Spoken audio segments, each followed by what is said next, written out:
Cautivados por la palabra, con el padre Manuel Pérez Tendero, desde Daimiel, en la diócesis de Ciudad Real. Cautivados por la palabra que el Señor nos ha revelado a nosotros los más pequeños.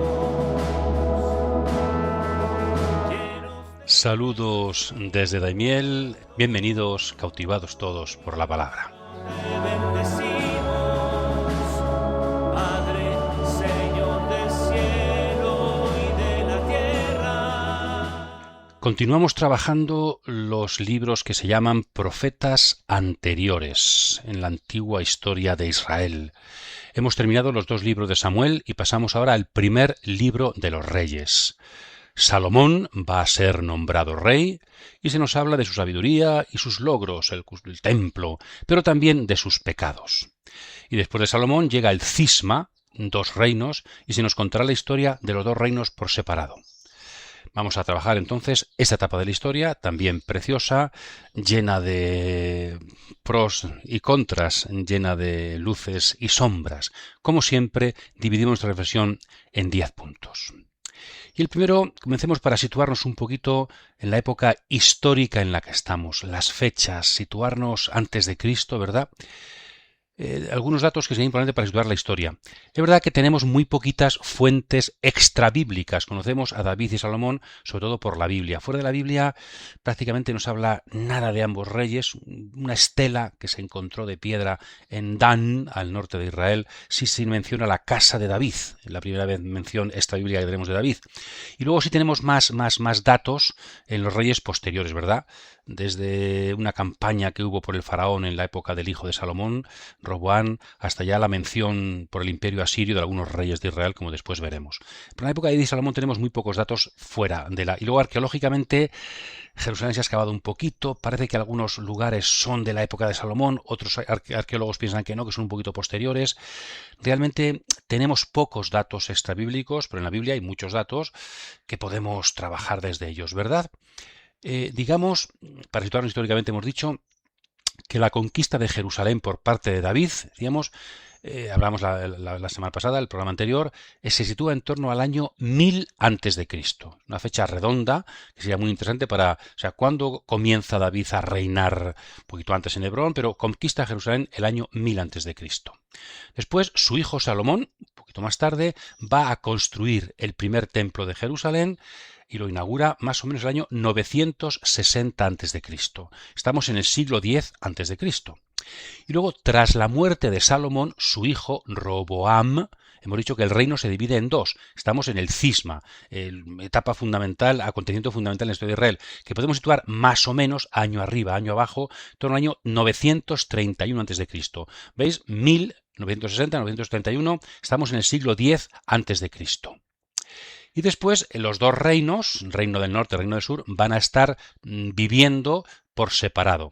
El Reino del Norte, que comienza en 931, el Reino de Israel o del Norte, es el mismo nombre, es la misma situación, la misma realidad, van a existir hasta el año 722 a.C., cuando el imperio asirio destruya Samaria y deporte a los habitantes del Reino del Norte hacia Asiria.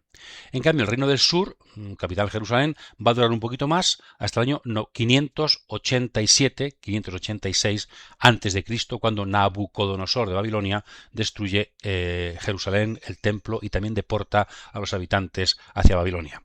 Esta es la etapa en la que estamos viviendo, ¿verdad? Desde el año 1000 que se conquista Jerusalén hasta el año 587 cuando Nabucodonosor destruye Jerusalén. Esta es la época del primer templo, la época clásica de la historia de Israel, la época que se nos cuenta en estos libros de Samuel y de los Reyes. Esto es una visión de conjunto de la historia, la época en la que estamos, ¿verdad? Importante, yo creo, situarse. Y un segundo punto sería una visión de conjunto más de tipo literario. ¿De qué va, en este caso, el primer libro de los Reyes? Pues podemos dividirlo, yo creo, en 5 partes, también como clave de lectura para quien tenga ganas, que sería bueno este verano, ¿verdad? Leerlo despacito, el libro de los Reyes. Primero tenemos los dos capítulos, Primer Reyes 1 y 2, donde termina lo que llamamos la historia de la sucesión al trono de David. Es decir, Salomón va a ser proclamado rey. llega a ser rey. Así comienza Primera Reyes.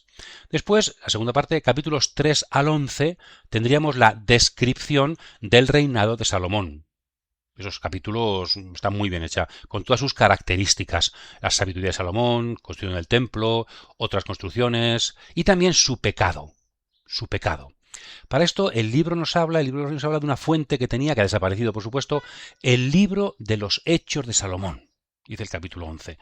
Este libro existió, es una ficción literaria, probablemente algo existió, pero ciertamente se lo hemos perdido. Solamente se ha conservado lo que tenemos. Mira, Reyes, que se lo dice muy bien como el libro de Hechos de Salomón abundaría más en datos, en cuestiones administrativas. Aquí se abunda más en la visión teológica, en la visión religiosa de las cosas. Entonces, capítulos 3 al 11, historia de Salomón, con sus luces y sus sombras. Después, los capítulos 12 y 13, tercera parte, serían el cisma político y religioso, ya anunciado en el capítulo 11 por el profeta Agías, como veremos. Pero cisma, descripción del cisma, un acontecimiento sangrante, importante en la historia de Israel. Después, los capítulos 14, 15 y 16 serían los dos reinos en paralelo hasta el ciclo de Elías, hasta el profeta Elías, ¿no? Y ya la última parte, capítulos 17 hasta el final, pues tendríamos el ciclo de Elías en relación sobre todo con el rey Ahab, el rey del norte, y algunas guerras contra los arameos, contra la zona de la actual Siria, la zona del norte, el noreste, ¿verdad? Entonces cinco bloques, el último marcado por la presencia capital del profeta Elías. Entonces invitamos a ir leyéndolo poco a poco y vamos a ir nosotros explicando un poquito estos bloques, ¿verdad? El tercer punto sería, vamos a ir viendo, el primer bloque. Salomón es consagrado rey y David muere. Primera Reyes, capítulos 1 y 2. Si leemos el texto despacio, la impresión que da es que Salomón, incluso más que David, consigue el poder por conjuras de palacio. Y la importancia de las personas que se conjuraron para su madre, por supuesto, Betsabé, el sacerdote Sadoc, frente al otro sacerdote Abiatar, y también el profeta Natán. Entonces, le hubiera correspondido a su hermano ser rey, pero en cambio él consigue ser rey en vez de su hermano. Por conjuras de palacio. Habría reinado Salomón 40 años, como su padre David también. Cifras redondas, ¿verdad?, de una generación. Estos capítulos nos hablan de muchas muertes, sobre todo los enemigos de Salomón, de David. Son unos capítulos un poquito decepcionantes, diríamos, ¿verdad?, para una visión teológica de las cosas, porque incluso hay algunos personajes que habían sido perdonados, preciosa en la historia de David, y ahora en cambio son castigados. Parece que Salomón no quiere dejar ningún cabo suelto, o también que el autor quiere decirnos que la justicia divina no se deja esperar. Entonces son dos capítulos un poquito truculentos, un poquito no muy hermosos ni muy misericordiosos. Salomón después va a ser idealizado en la posteridad bíblica, aunque sin olvidar nunca su pecado. También será ensalzado por la tradición judía y cristiana. Recordemos un dato, ¿verdad?, la tradición cristiana. Constantinopla, Bizancio. Justiniano, el gran emperador de Bizancio, construyó, aún se conserva, ¿verdad?, aunque fue un museo, mezquita, museo, ahora mezquita otra vez, es Santa Sofía, Hagia Sofía, que no es una mujer, una santa, sino que es la santa sabiduría, porque Justiniano se consideraba un nuevo Salomón. Igual que Salomón, el sabio, construyó el templo de Jerusalén, Justiniano construye el templo a la divina sabiduría que es Jesucristo. Templo, sabiduría, rey en nombre de Dios. Y esto nos introduce ya en el punto siguiente, en el punto cuarto, ¿verdad? El tema de la sabiduría. Después de conseguir el poder, capítulos 1 y 2, vamos a los capítulos siguientes, y en el capítulo 3 tenemos el sueño de Gabaón. En un santuario en Gabaón, Salomón habría tenido un sueño donde Dios todos lo conocemos, ¿verdad? Dios le pide, dime lo que quieres, elige lo que quieras, que te daré lo que sea. ¿Y qué elige Salomón? Podría haber elegido riquezas, poder, tener muchas mujeres en su harén, no sé, pero Salomón pide sabiduría para gobernar a su pueblo. Esto después en la tradición bíblica, Sabiduría capítulo 9, tiene un precioso texto donde cuál habría sido la oración que Salomón habría hecho en aquel momento, ¿verdad? Entonces, pedir sabiduría. Y nos dice también el libro de la sabiduría y muchos textos bíblicos que cuando se prefiere la sabiduría a todo lo demás, cuando se renuncia a todo por la sabiduría, al final todo se consigue con la sabiduría. Es un poco lo que Jesús dirá, que quien no renuncia a todo por él, pues no conseguirá todo con él. Y tenemos que tener jerarquía de valores, ¿verdad? Entonces, para Salomón la jerarquía está en la sabiduría.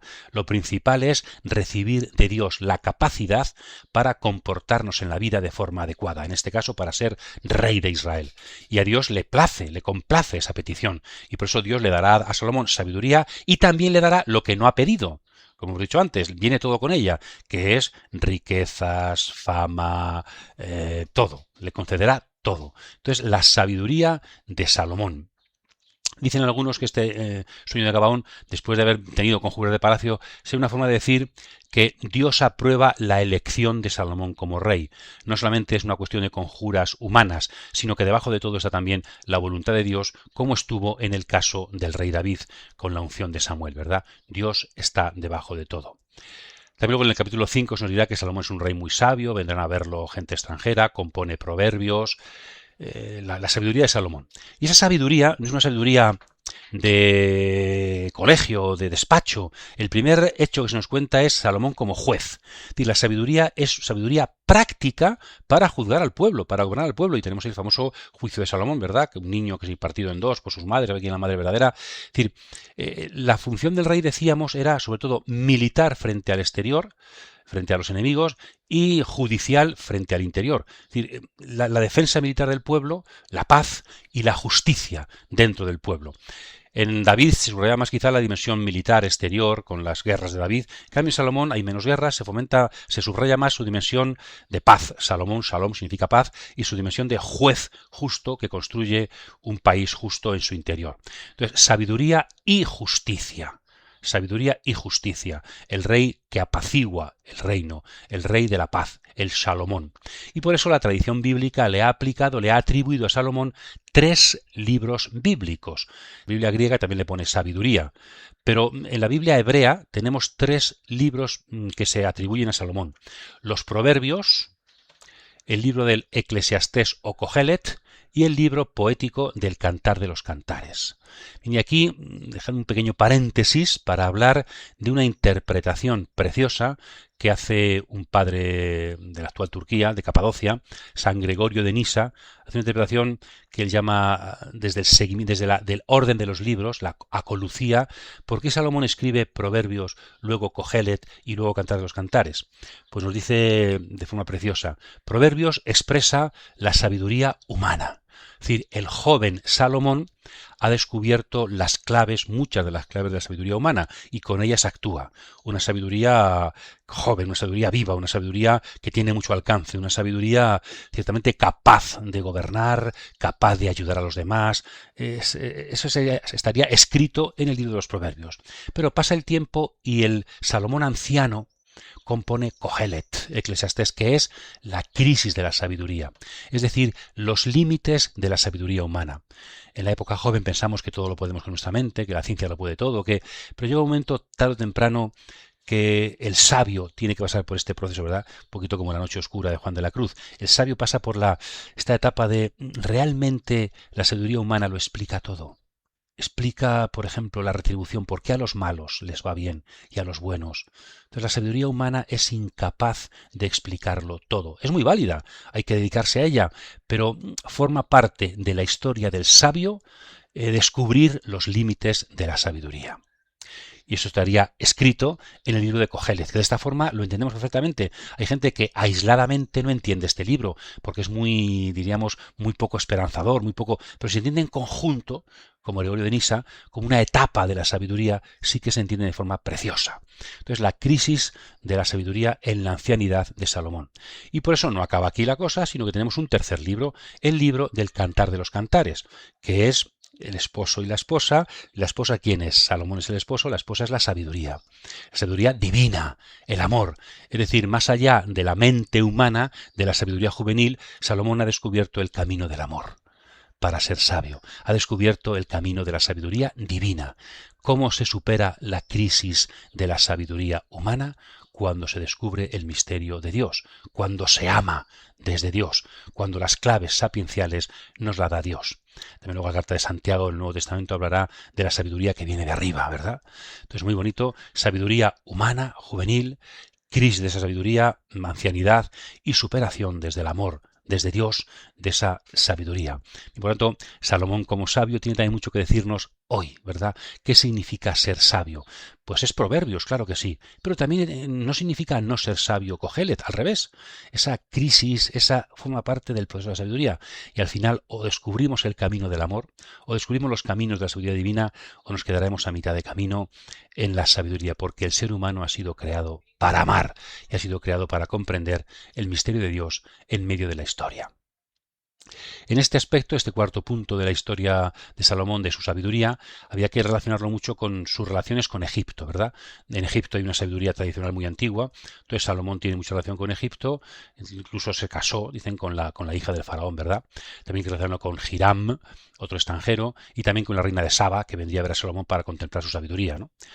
Una sabiduría, por tanto, que tiene que ver con la universalidad, no es algo propio de Israel. Entonces Salomón, en medio de los sabios del mundo, aparece como el más sabio, sabio entre los sabios. Es una dimensión universal, ¿verdad?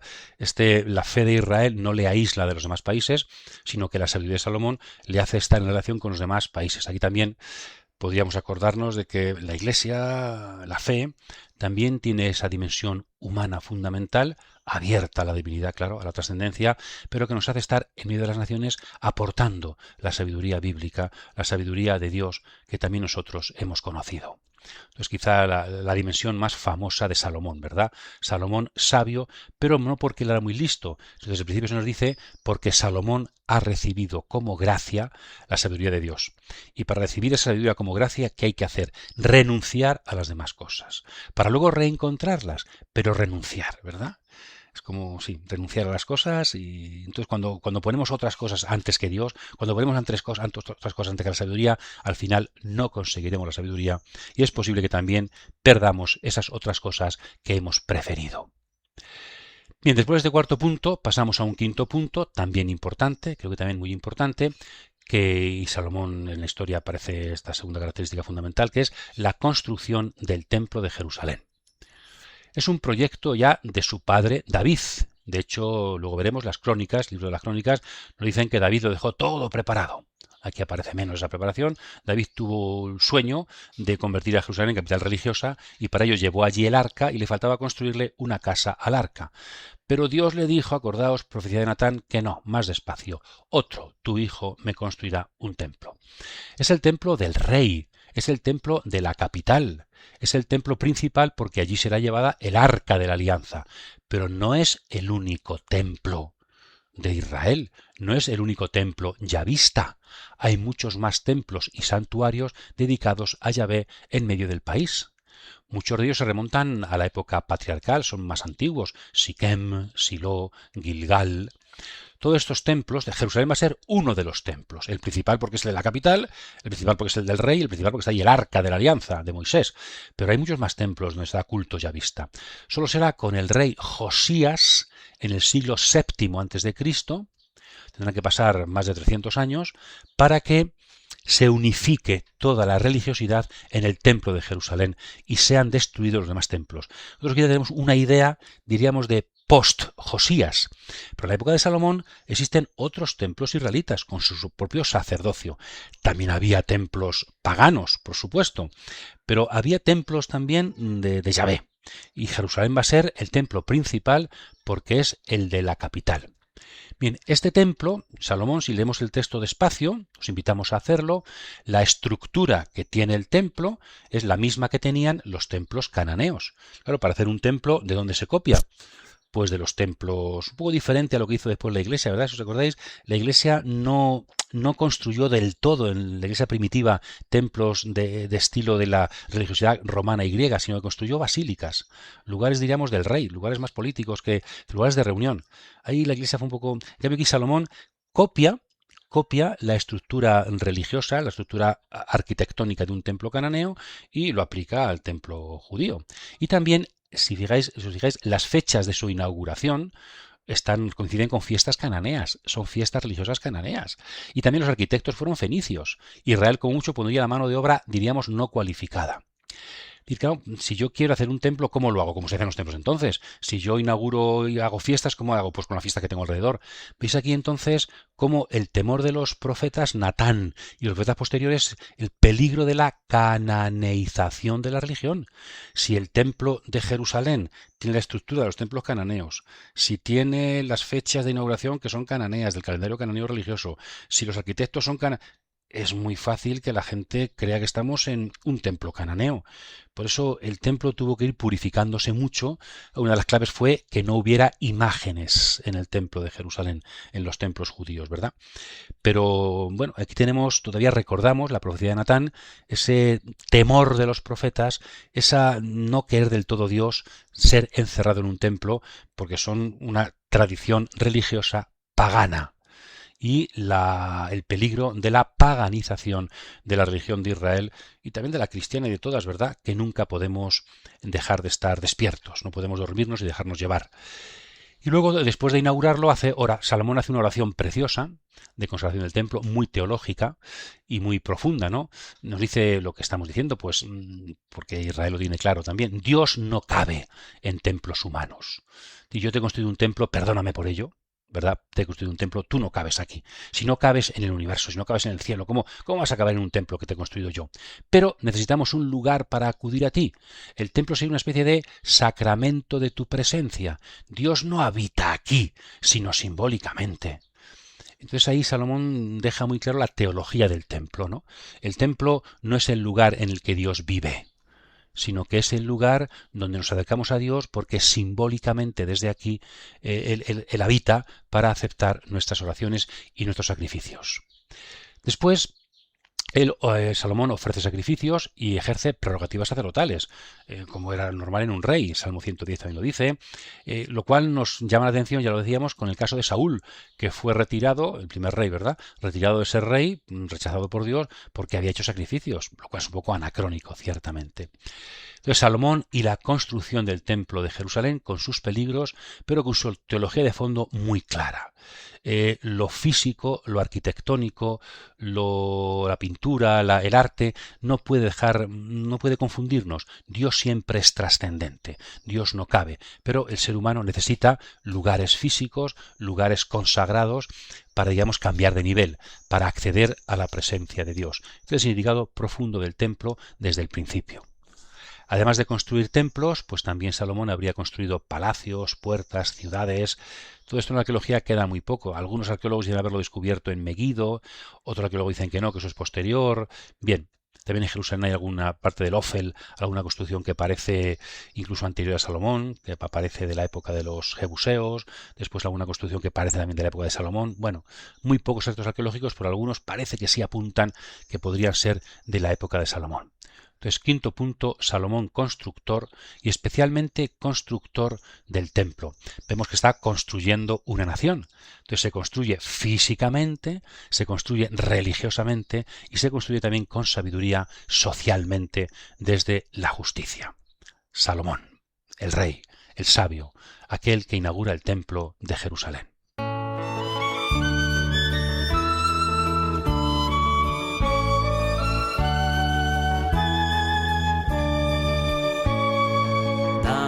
Tu fuerza, Señor, para hacer mi deber y seguir tus caminos, oh Dios, y la gracia también para permanecer como tu siervo fiel, Señor. Tan solo quiero estar a tu lado, Señor, y seguir por siempre, oh Dios, a donde vayas, Señor. Te pertenezco, Señor, tú eres mi todo y mi Dios, mi vida te la doy, te pertenezco. Continuamos, sexto punto.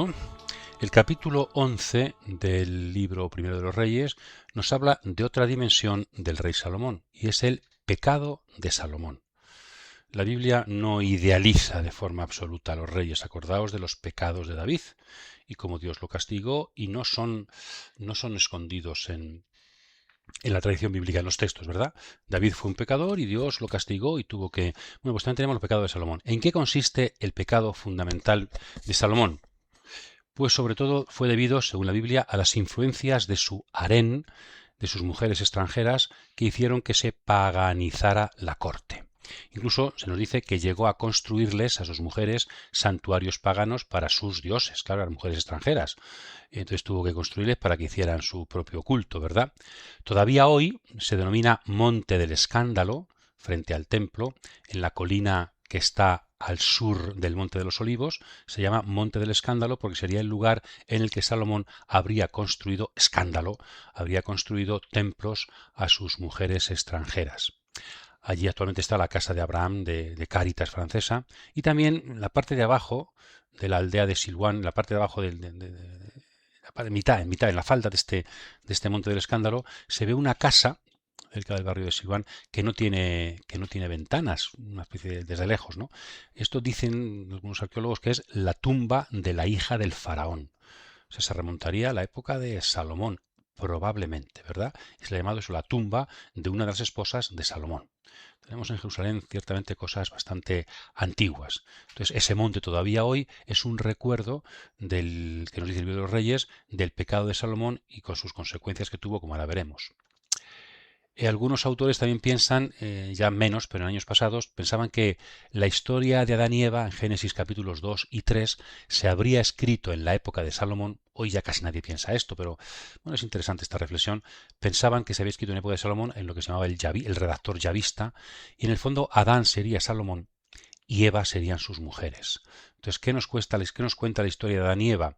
Pues cómo las mujeres de Salomón seducen, como Eva seduce a Adán para que peque. La serpiente sería la religiosidad extranjera, el paganismo. Entonces, la mujer con la serpiente, la mujer con su religiosidad en época de Salomón, no la mujer, las mujeres de Salomón concretas, hacen que Salomón también peque, y eso va a hacer que al final pues sea expulsado, como Israel fue expulsado de la tierra prometida. Bien, fruto de este pecado de Salomón, nos dice el texto, va a ser que el reino se divida. Siempre hay una causa teológica debajo de todo, pero no en época de Salomón, en consideración a tu padre David, sino posteriormente. El cisma va a llegar después de Salomón, pero va a ser fruto del pecado de Salomón. Vemos la época más esplendorosa de la historia de Israel, el rey más sabio, y en cambio el rey pecador, que va a dejar en herencia a su pueblo la división. Como la Biblia nos habla también, cómo Dios va actuando con renglones torcidos, ¿verdad? Con los renglones torcidos del pecado de los hombres. Muy hermoso todo, pero no todo es perfecto. Perfecto, solo es Dios.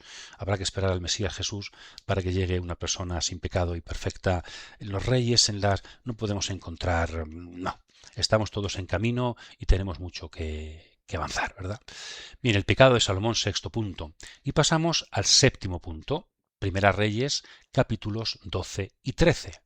Salomón muere y va a ser nombrado rey. Bueno, se da por supuesto el texto que Roboam, el hijo de Salomón, es ya rey de Judá y va a Siquem, en las tribus del norte, para ser reconocido rey de Israel por los ancianos, que fueron los que reconocieron rey a David. De Salomón de esto no se habla, sencillamente fue elegido rey en Jerusalén y ya está. Pero en la época de David, siendo rey de Hebrón, de Judá en Hebrón, fue nombrado por los ancianos rey de Israel. Pues aquí Roboam un poco lo mismo, siendo ya rey de Judá, tiene que ser nombrado por los ancianos en Siquem rey de Israel. Parece que tenemos dos realidades diversas, que no están del todo unificadas. Y Roboam tiene que ser ratificado. Supongo como cuando Carlos V vino a España y tal, como las Cortes de Castilla tuvieron también que nombrarlo rey, diríamos, ¿no? Pues ahí también los ancianos, hay una institución donde el rey no lo es todo, ¿verdad? El rey no lo es todo, como nuestros congresos y como nuestros diputados, ¿verdad? Bien, entonces va allí, Primera Reyes 12, y le piden, las tribus del norte le piden que muy bien, pero que rebaje un poco la presión fiscal, que sea menos duro que su padre. ¿Y qué va a suceder? Que las cosas salen mal. ¿Por qué salen mal las cosas? ¿Por qué al final el reino del norte, prácticamente 10 tribus y 10 y media, porque quitando a Judá y un poquito a Benjamín, las demás tribus todas se van? Pues es decir, el reino de Saúl, el reino de Saúl entero, Israel. Pues aquí vemos algunas causas que nos dice el texto. La primera sería la falta de sensatez del joven, que no era tan joven, tenía 40 y pico años, del rey Roboam, que no se deja aconsejar por los consejeros de su padre, ancianos, sino por sus amigos jóvenes. No solamente una cuestión histórica, sino una cuestión también muy didáctica y un mensaje para todas las épocas, también para la nuestra, ¿verdad? Cuando me dejo aconsejar por gente mayor que yo, que no es de los míos, que no es, parece que le hago menos caso, ¿verdad? Me dejo aconsejar más bien con la gente amiguilla mía, la gente que piensa como yo, la gente que... Esto es peligrosísimo. Un buen gobernante siempre, siempre, aunque luego haga lo que tiene que hacer en conciencia, pero siempre escuchará los consejos de aquellos que no piensan como él. Siempre escuchará los consejos de gente anciana, experta, con experiencia. Siempre escuchará los consejos de gente que no es cercana a él. Si solamente escuchamos los consejos de los amiguitos, de la gente que tengo siempre a mi lado, de los que piensan como yo, lo más probable es que me equivoque. Hay un mensaje fundamental. Roboam ha pasado la historia, su padre, el rey sabio, su hijo, el rey insensato, el rey necio, por su prepotencia y porque se dejó aconsejar, pues porque les quería que se le aconsejaran y pensaban como él. Entonces, primera causa fundamental que nos invita mucho a reflexionar, no solamente para nuestra vida, también para nuestra política y nuestras relaciones, también para la Iglesia, ¿verdad? A ver, las decisiones que toma en la Iglesia, pues ¿a quién se escucha cuando tomamos una decisión? ¿A qué consejeros escucho cuando yo tengo que tomar una decisión? Eso es fundamental, fundamental en la persona, en la Iglesia, en el mundo. La segunda causa, está claro también, serían los deseos de poder de Jeroboam. Jeroboam va a ser, no confundamos, ¿verdad? Roboam en el sur, Jeroboam en el norte, un general de su padre que al final pues quiere ser rey y también se aprovecha del descontento de las tribus del norte con la presión fiscal de Salomón. Para todas sus construcciones, claro, toda la parafernalia y toda la belleza de las cosas tiene un precio, tiene una cara oculta. En este caso, los tres hablan de trabajos forzados, de una presión económica muy grande. Entonces, ya menos construcciones y un poquito de menos presión fiscal. Pues la economía siempre es importante para un buen gobernante. Entonces aquí también el descontento de las tribus, la culpa es un poco también de Salomón y su grandiosidad, pero también del descontento, o sea, la causa estuvo también en el norte. Descontento con el rey, deseos de poder de Jeroboam.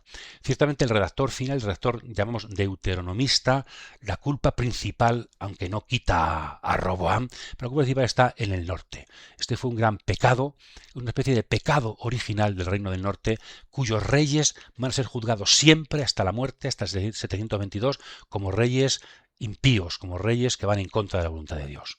Entonces aquí en el cisma tendríamos una especie de pecado original del reino de Israel, del reino del norte. La segunda causa fundamental, el descontento del norte y los deseos de poder y de independencia, diríamos. Una tercera causa en relación con esta sería que todavía hay una tensión entre las tribus, la tradición y la monarquía, que acaba de ser inaugurada. La monarquía está naciendo, ha sido inaugurada hace muy poquito tiempo y parece que no ha fraguado. La monarquía todavía no ha fraguado como forma de gobierno adecuado, entonces también eso contó.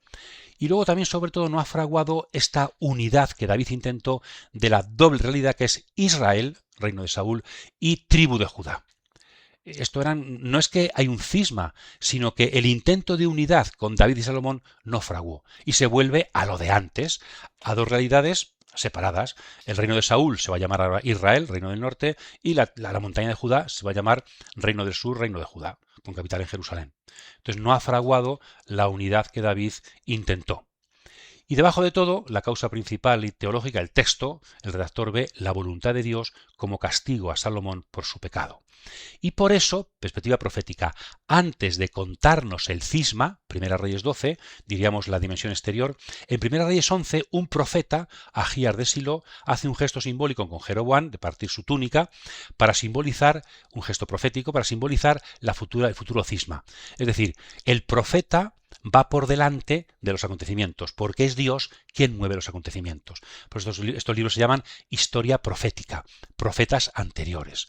La causa, igual que Samuel ungió a David desde que era niño, antes de que él hiciera nada, para ver la clave teológica debajo de todos los acontecimientos, aquí también vemos la clave teológica de los acontecimientos en el gesto del profeta Agías de Silo. Debajo de todo está la voluntad de Dios que conduce su historia. Y luego aparece también en el cisma, se nos cuenta después, claro, Jeroboam en el norte tiene muchas tradiciones, tiene muchas ciudades, es más grande que el sur, son 10 tribus, pero no tiene el templo, no tiene el arca. Entonces, ¿qué va a hacer para que haya también un cisma religioso, para que no estén dependiendo, para que no sean políticamente independientes, pero luego dependientes en religión? Pues él construye 2 santuarios, o reconstruye, diríamos, 2 santuarios importantes en los límites de su reino, del reino del norte. Dan al norte y Betel al sur, un poquitín al norte de Jerusalén, como para eso, para las fronteras para que sean lugares religiosos de fronteras, que sean la clave religiosa de su pueblo. Y como no tiene arca de la alianza, ¿qué pone en estos templos? Pues coloca lo que se colocaba en la religión cananea en los templos, que es un becerro que simbolizaba al dios Baal. Para Jeroboam, el becerro que pone en Dan y el becerro que pone en Betel no simboliza a Baal, sino simboliza a Yahvé. Este es tu Dios Israel que te sacó de Egipto. Y esto nos recuerda a Éxodo 32, que seguramente se escribió pensando en Jeroboam, el becerro de oro famoso, cuando Moisés está en el monte Sinaí y Aarón, el sacerdote, construye un becerro de oro, que es un pecado gravísimo. Entonces, aunque Jeroboam no intenta una nueva religión, no intenta imponer un nuevo Dios, sino que construye 2 templos distintos y pone como símbolo de Dios, como símbolo de su presencia, un escabel de sus pies, diríamos, 2 becerros, pero que son religiosidad cananea. Y por eso ahí también aparece el pecado original religioso para el redactor deuteronomista de este reino del norte.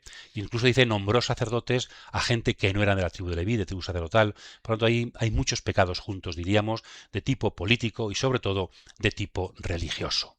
Entonces, el cisma, después en 1 Reyes 13, estos altares son condenados. El altar de Dan y Betel, su culto es condenado completamente por parte de Dios a través de sus profetas, ¿verdad? Entonces, cisma político, cisma religioso, que también va a significar una mayor cananeización, paganización de la religión, sobre todo en el reino del norte, que se ha quedado sin templo, sin arca de la alianza. Bien, pasamos al 8º punto. La historia de los 2 reinos, en el sur Roboam, en el norte Jeroboam, y luego se nos cuentan los reyes principales, ¿verdad? Los reyes principales, no todos nos cuentan, ¿no? Aquí diríamos alguno de los principales. Se nos cuentan los reyes del norte, los reyes del sur. El reino del norte es un reino, la gente piensa a veces al revés, es un reino más rico, es un reino mayor, es un reino con más habitantes, es un reino con mejor agricultura, es un reino mejor comunicado en comercio, es un reino también más rico desde el punto de vista religioso, porque los profetas, Moisés, todo, lo único que tiene el reino sur es el arca, porque se lo ha llevado allí, pero la tradición, el reino de Saúl es el norte. Entonces es mucho más rico el reino del norte. También por eso va a ser más inestable y también por eso va a ser más apetecible por las potencias extranjeras y por eso también va a desaparecer antes, año 722. En cambio, el sur, más pobre, menos comunicado, más aislado, va a estar más centrado, va a tener una sola capital, Jerusalén, una sola dinastía, la dinastía de David, aunque a veces le costó, y por eso va a ser más fiel al yavismo, a la religión verdadera, y por eso va a durar un poquito más, hasta el 587 a.C., aunque es más pobre, quizá también por eso es menos apetecible y por eso dura un poquito más.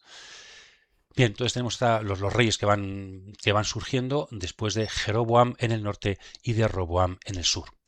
Bien, y en el punto 9, siguiente punto, querríamos subrayar del reino del norte 2 reyes fundamentales.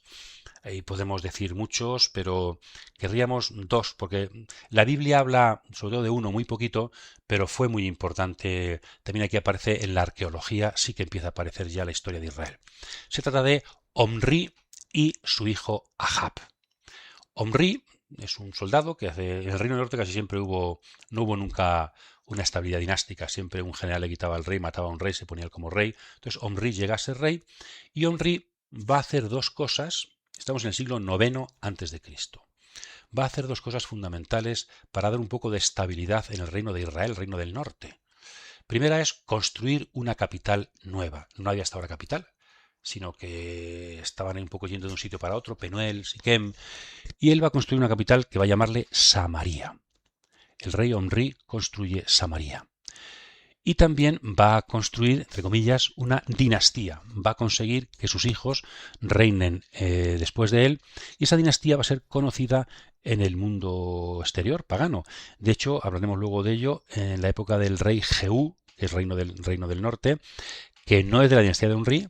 En cambio hay el obelisco negro en el Museo Británico, nos habla de Jehú, hijo de Omri, dando dinero como sometimiento de vasallaje al rey de Asiria. Hasta algunos reyes posteriores que no eran de su dinastía son considerados hijos de Omri. Es decir, en la política internacional, en las relaciones internacionales, en la arqueología que conservamos, el reino del norte va a ir unido a una capital, Samaria, y a una dinastía, la de Omri. Y eso viene de un mismo rey, el rey Omri. Acordaos de David. Es decir, Omri es al reino del norte lo que David un poco al reino del sur, comenzando de forma unida. David también construyó una capital, Jerusalén, la conquistó, más que la construyó, y también fundó una dinastía, Dios se la fundó, la dinastía de David. Entonces, hijos de David en el sur con Jerusalén, hijos de Omri en el norte con Samaria. Entonces, la importancia capital del rey Omri. También, igual que David casó a su hijo con una princesa de Egipto para lo del matrimonio, para las relaciones internacionales, ¿verdad? También Omri casó a su hijo Ahab con una princesa fenicia, Jezabel, para llevarse bien con los fenicios, que era un reino pues muy comerciante y muy poderoso y muy cercano a Israel. Entonces, Omri es quizá el rey principal de la historia de Israel, de la historia del norte, del reino del norte. Llamamos reino de Israel en esta época, ¿verdad? Y la Biblia en cambio le dedica muy poco espacio. Si le dedicamos un poco más a su hijo. Igual que Salomón continuó la labor de su padre David, Ahab, del norte de Samaria, continúa la labor de su padre Omri. Y aquí impone también, Ahab va a extender el reino del norte por sus vecinos, va a tener grandes conquistas. Y tenemos, por poner dos ejemplitos, tenemos en la arqueología dos documentos, entre comillas, dos estelas de piedra preciosas que nos hablan de la época de Ahab. En primer lugar tenemos la batalla de Karkar, el año 853 a.C.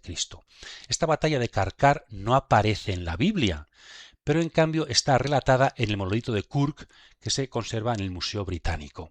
Y en esa, el rey asirio, el rey de Asiria, desde Nínive, dice que ha derrotado a una coalición de reyes cananeos. Bueno, pues en estos reyes aparece el rey Ahab, hijo de Omri. El rey Ahab, que además fue, de todos los reyes, el que más tropas aportó. Es decir, la coalición de pequeños reinos contra el imperio asirio seguramente fue comandada por el rey Ahab, para que veamos su importancia en la política internacional. ¿Esta batalla cómo terminó? Según este monolito, ganó Asiria, pero es verdad que después Asiria ya no vuelve a aparecer por ahí hasta mucho tiempo después. Entonces es probable que se quedara un poco en tablas, ¿verdad? Como los pequeños reinos de aquella zona fueron capaces de plantarle cara al imperio asirio de Nínive. Entonces ahí tenemos la importancia del rey Ahab, que aparece incluso fuera de la Biblia. Y también después tenemos otro documento, otra estela fundamental, la estela de Mesach, rey de Moab, que se conserva en el Museo del Louvre, en París, ¿verdad? Donde aparece, es precioso leerlo, como el rey de Moab, ayudado por su rey, por su dios Kemosh, ha sido capaz de quitarse el yugo de Ahab, hijo de Omri, y de su dios Yahvé. Es un documento interesantísimo, antiquísimo, extrabíblico, que nos habla del reino del norte como un reino yavista, que tiene poder sobre el reino de alrededor, pero que después va a ir perdiendo. Claro, cada rey, cuando ponía un monolito de estos, una estela, pues lo que quería subrayar era sus victorias, ¿no? Entonces, dos acontecimientos narrados extrabíblicamente, lo cual nos dice la importancia de la historia para el judeocristianismo, ¿verdad? Y también la importancia que la Biblia le da menos de los reyes Omri y Ahab, en un reino que es un reino yavista, que es un reino israelita, que es un reino del pueblo elegido, ¿verdad? Entonces, bien, Omri y Samaria, la importancia de los reyes del norte. Y pasamos a un décimo punto, muy importante, de lo más importante de todos, que vamos a decir, junto quizá al primer libro de los Reyes, nos podríamos quedar quizá con 3 nombres, ¿no? O muchos más, pero Salomón, Omri y este último, y Elías, el gran profeta, el ciclo de Elías, a partir del capítulo 17 del primer libro de los Reyes. Este ciclo acabará ya, lo veremos en el segundo libro de los Reyes, con su ascensión en un carro de fuego a los cielos. Bien, este gran profeta parece que es originario de Galaad, de Tisbé de Galaad, en Transjordania. Y igual que Natán y Gad eran profetas de David, este es un profeta un poquito más independiente. Se relaciona mucho con el rey Ahab. Es profeta del reino del norte. Es el gran profeta anterior. Anterior significa que es más antiguo y que no tiene libro. Elías no tiene un libro como Isaías, como Jeremías. Y ha pasado a la historia como el signo de los profetas. Cuando se encuentra en la transfiguración con Jesús, ¿quién se encuentra? Moisés y Elías, que simbolizan la ley y los profetas. ¿Quién es la ley? Moisés. ¿Quién es el profeta por antonomasia? Elías, el profeta Elías. Pues es en la época de Ahab, hijo de Omri. Es el rey al que tiene que enfrentarse. Y Elías es ciertamente más profeta del pueblo, más que profeta del rey, y es un profeta que critica más al rey, bastante más que Natán y Gad. Aunque Natán y Gad a David le dijeron su pecado, pero Elías yo creo que es un poquito más, y va a ser más perseguido. También porque va a ser perseguido por la mujer fenicia de Ahab, que es Jezabel. Pues digamos, del ciclo de Elías, algunas claves importantes para terminar esta reflexión nuestra de esta jornada. El gran profeta Elías. En primer lugar, el gran mensaje de Elías, no solamente mensaje oral, sino mensaje con su vida, con su propia vida, es la lucha contra el sincretismo del pueblo. Sincretismo. No es tanto politeísmo, es sincretismo. ¿Qué significa sincretismo? Pues que sí, somos yavistas, somos el pueblo elegido, nuestro Dios es Yahvé. Pero en la religión nuestra de Israel, pues también introducimos elementos exteriores, elementos paganos. Y hacemos una especie de totum revolutum, una especie de mix, una mixtura de una religiosidad a nuestra medida. Yo creo que esto tiene mucha actualidad también en toda la historia de la humanidad, incluso gente muy cristiana, siempre ha tenido tendencia al sincretismo. Por supuesto, somos católicos, por supuesto, somos israelitas, pero tomamos cosas de la religiosidad de al lado y vamos a ir creando un Dios un poquito pues revuelto de muchos datos, no tanto puro. Entonces, los profetas, Elías en particular, va a luchar contra el sincretismo y va a luchar para que el monoteísmo se imponga en Israel. Los mismos reyes, veíamos a Salomón con sus mujeres, también a Ahab con su mujer, van a fomentar a veces este sincretismo en el pueblo. Y en este caso está sobre todo la relación tensa con Jezabel, princesa fenicia. El texto más importante que conocemos aquí es el texto del sacrificio en el Monte Carmelo, que por cierto leíamos ayer en la Eucaristía, un texto largo, un poco también un texto duro, porque al final acaba matando a los 450 profetas de Baal. Pero aparece un poco ahí, es un poco también ingenuo, como Dios aparece, Yahvé aparece como el verdadero Dios. Y le dice el Elías al pueblo, que esa es la clave, pero ¿hasta cuándo vais a estar caminando con 2 muletas? Pero dejad ya las muletas, y si Dios es si Yahvé es el verdadero, servid a Yahvé, si no, dejadle, pero no estéis a medias, no estéis a medias. Y al final una expresión muy bonita, porque el único Dios verdadero que actúa, el único que os puede cambiar el corazón, es Yahvé. ¿En qué se nota que Yahvé es el único Dios? Porque es el que actúa. ¿Y dónde actúa fundamentalmente? Es capaz de cambiar el corazón del pueblo. Entonces, Elías y el monoteísmo, Elías y la lucha contra el sincretismo, que insisto, creo que sigue siendo un tema muy actual. Después, un segundo tema fundamental, la dimensión social, la lucha contra la injusticia, el moralismo de los profetas. No vale con dar culto al único Dios, que es muy importante, hace falta fundamentar, establecer la justicia en medio del pueblo. Y aquí el episodio más claro es la viña de Nabot. Cómo se aprovecha el rey con Jezabel de un pequeño propietario y le quitan su viña para hacerse un palacio. Esa prepotencia, abuso de poder del rey, ¿verdad? Que se parece un poquito mucho a David cuando se acostó con Betsabé. También aquí son responsables el rey y la reina, y su pecado no queda impune. Y también nuestro amigo Elías, la importancia entonces, es un ejemplo, pero la importancia para ser de verdad del pueblo de Dios hace falta un solo Dios y hace falta justicia social. Diríamos un poquito del amor a Dios y amor al prójimo que después Jesús nos dijo.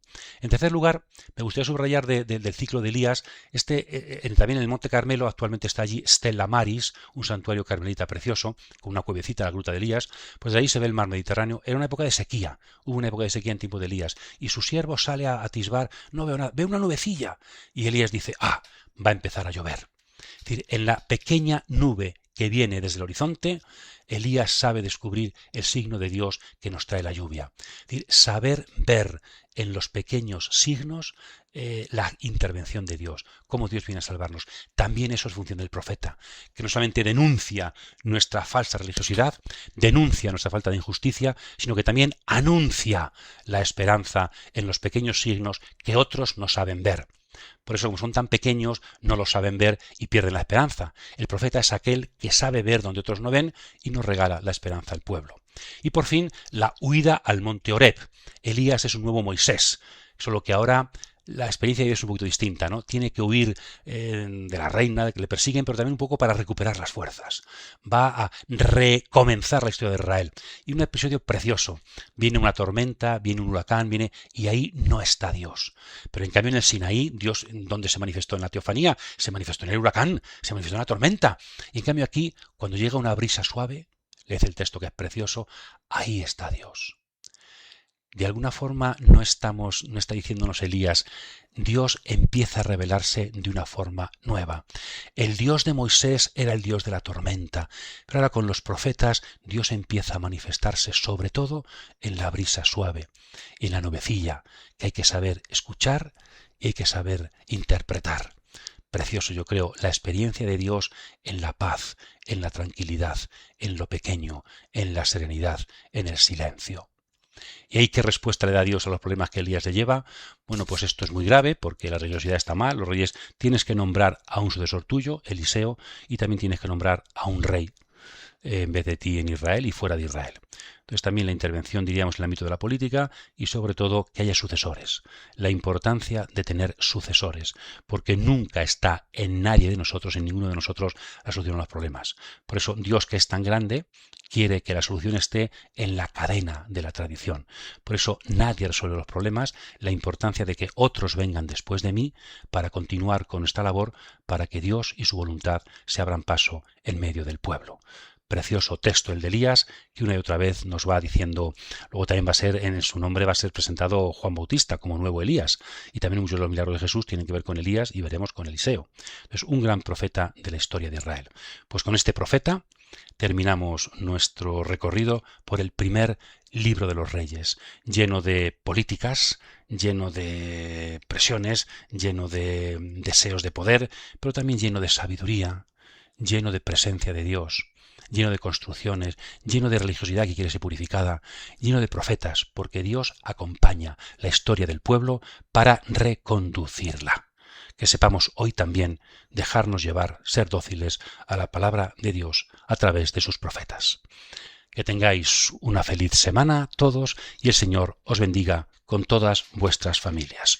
Un saludo fraterno desde Daimiel.